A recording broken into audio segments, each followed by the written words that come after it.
Welcome back to the Apatros Review. In this episode, the 1932 classic Freaks, directed by Todd Browning.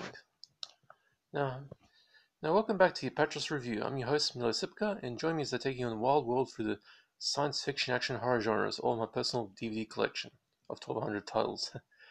Now, as for this film, even though Freaks has been released on DVD in 2004 by MGM, I didn't get a chance to get it.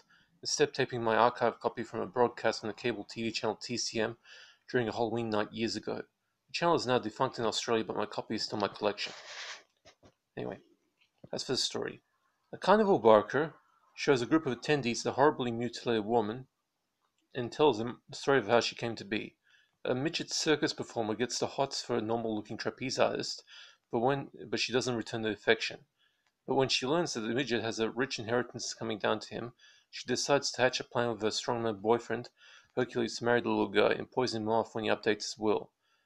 But the midget's true love and her friends in the community of freaks that populate the circus, cotton on to the nasty plan, decides to teach the nasty pair a horrible lesson. Now, this is perhaps one of the greatest examples of the macabre to come out of the pre-code days of the early 1930s. And while it might not be exactly a horror film, or even a particularly scary one for many people today, it is, however, certainly very unsettling to watch.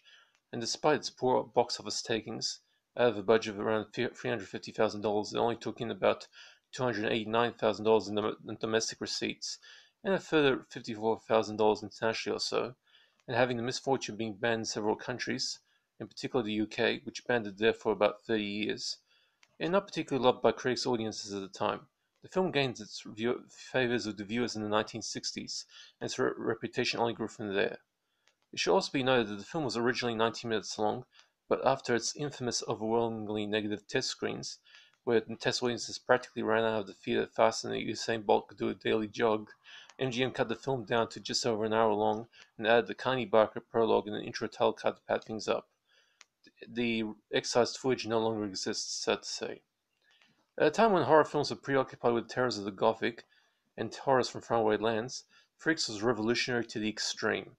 Director Todd Browning, the man who became famous for the English-language Bela Lugosi version of Dracula, came from a circus background and decided to return to his roots and make his magnum opus about a toxic relationship in an environment filled with people who aren't exactly a part of the norms of average people.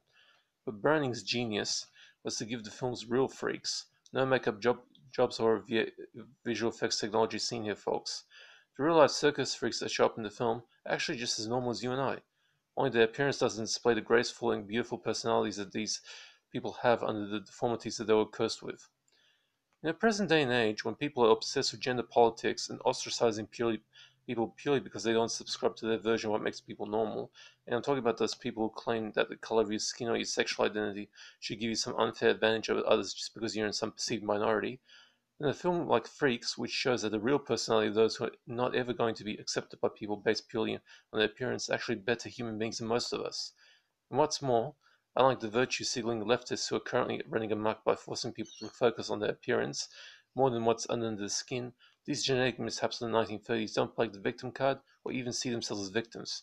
They just love to have a decent life, and that measure of life only comes by banding together in as their own society, and will give anybody who takes the time to give them a little affection the respect that they deserve. The film is not a horror film, technically, but sort of romance with some morality lesson added to it in a dark fairy tale sort of way. That said, there are some flaws to the film, but only a technical nature of things. There is no musical score in the film other than the incidental music in the background of certain scenes, like the legendary Gobble Gobble One of Us Buckside scene, due to Hollywood not having cracked that concept yet at the time. The climax, when it comes, takes away the film's internal message of looking at deformed people as normal, but otherwise keeps the morality code lesson side of things complete. Freak's best attribute lies in showing the daily lives of the circus folk. They sing, dance, do the housework in their trailers, goof around, engage in romance, and do things that they wouldn't normally be able to do, and manage to do so by coming up with techniques to compensate for their missing limbs. The scenes of the armless woman using her feet to hold a glass of wine, or even the absolutely fascinating scene where Prince Randian, the human torso, pulls out a match from a matchbox, closes the matchbox, lights the match up, and then using it to light a smoke, all with only his mouth to use, are truly a sight to behold. And what's more is that these people have an inner gentleness and also a strict moral code. If you offend one of them, you offend them all. An important lesson to be learned here, folks. Don't fuck with the circus freaks, otherwise they'll seriously kick your ass. The ultimate morality lesson in the 1930s horror genre, and the moment the horror genre stepped out into the everyday world. Remarkable stuff, really. And it's not a horror film, technically. Now, there's no gore, but the end results of the freaks' revenge on the trapeze is a stand to watch. And there was no nudity in this. This was made before the Hays Code was implemented, but still, nothing like that here.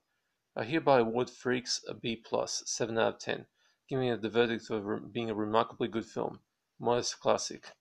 The film was released onto VHS and then onto a 2004 DVD issued by MGM. The missing footage is, alas, still lost. And I'll keep on doing these reviews like every second day up until the 15th of May. So enjoy your coronavirus lockdown. That's it for this review.